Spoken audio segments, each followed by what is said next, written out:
Groups in Ubuntu, and in most Unixes, give us a way of managing permissions for resources on our system, like files and devices.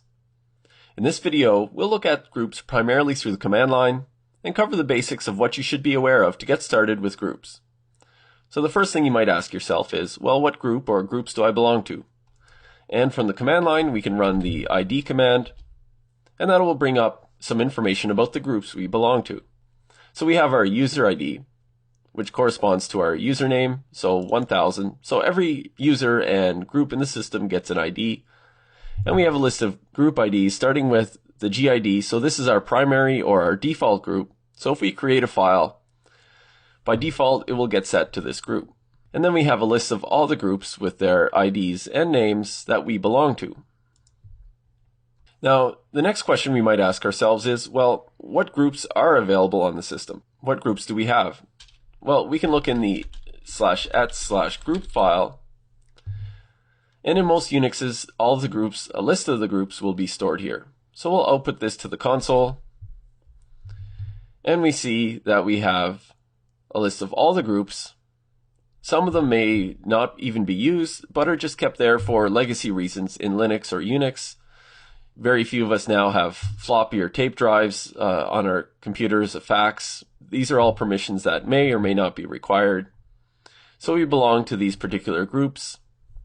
I'm not sure what the whoopsie group is for, but it's there. So I wouldn't worry too much about names that may or may not be used. But it does give you a list of all the groups, their group IDs, and the people that belong to that group. So there'll be a comma delimited list of usernames that are part of this group. Now the next thing we might want to do is, well, add a group. And there's luckily a nice function called add group, and we specify the group name. I'm just going to call it my test group.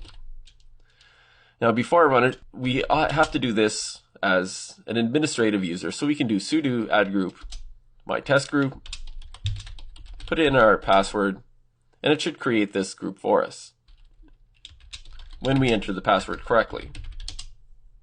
And there it's done. Now if I output that previous line, the previous group information, I see that my test group was added to the end, but there's no user yet.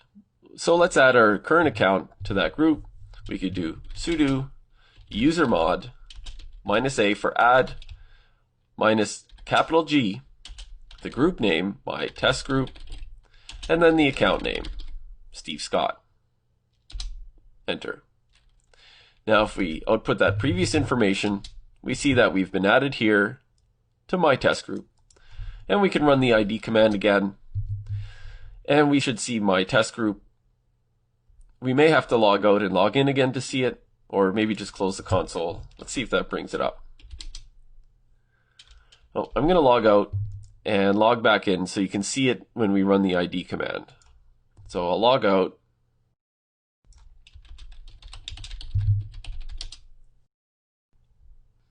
Only take a moment to log in. I'll open up the terminal, run id, and you see that my test group shows up. So be aware that when you add yourself to a group or add a group to a user or a user to a group, you may have to log out and log in again to see it updated in certain places, like the id command. Now the next thing we might want to do is run a program or edit a file as that group.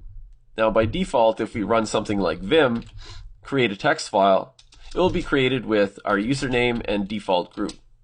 So if I look in my home directory, if I list the files, it says that they all belong to me, and they all belong to my primary group. Now if I'd like a file created to belong to another group, we can use the sg command. So sg runs it as a different group, so we can do sg, my test group, and the command we'd like to run is vim, so -c and vim. Now I'll just put some text in it, and I'll write it to something called testfile.txt.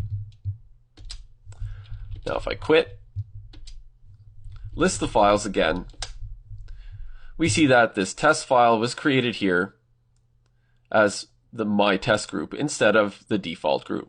So we just use the SG to run it as my test group instead of our default group. So that's handy.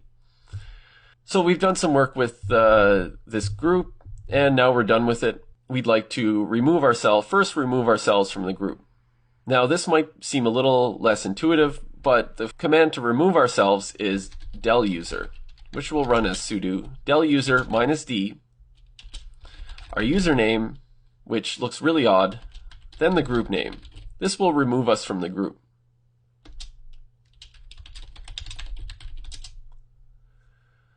And it's done. So we're no longer in the group, and if we output the list of groups, you see that our name is gone from my test group. Now if we'd like to get rid of the group altogether, we can do sudo del group, which is a little more obvious, my test group, and again list the groups. You'll see that my test group is now no longer in the list. Now one more thing, if you're going to use a GUI, then I recommend using the GNOME System Tools utility called Users and Groups. So if we make sure we have this installed, I'm just going to go through this quickly. Sudo apt-get install GNOME-system-tools. I may have this installed already, and it tells me it's installed already. It only takes a moment to install, and then if you go to the dash, you can type in users or users and groups, and it'll come up here. Now Ubuntu has this user accounts, but if we look at users and groups, click on it, we have this user and group management GUI utility, which you can do some of your group management from here. If I click on manage groups, it gives me a complete list of groups. If I click on a group, let's say my username group, hit properties, it gives me the group name, the group ID, and the members of that group. So basically the same information that's in ets group, but we have it through a nice graphical user interface. So if you prefer doing things like that, I recommend using this one here, the GNOME System Tools, Users and Groups. And that'll conclude this introduction to adding and modifying groups in Ubuntu.